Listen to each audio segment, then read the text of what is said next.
Hello everyone, Assalamu alaikum. How are you all? I hope you're well.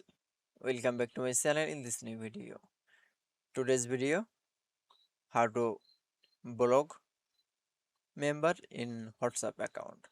So get let's start it. At first open your WhatsApp account.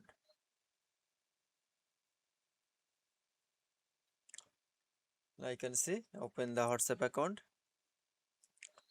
Now select from any member. Now click.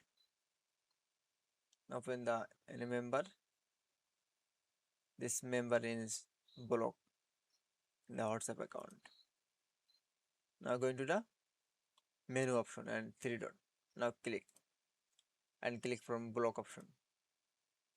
Now click from report to WhatsApp and analyze source from just block. Now click that it's I can see block in member in WhatsApp account. Now I source from in the unblock that it's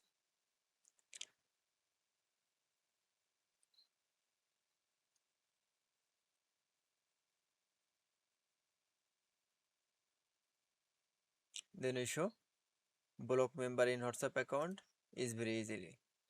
I hope to enjoy the video. Please like, comment, share and subscribe my channel. Thanks for watching.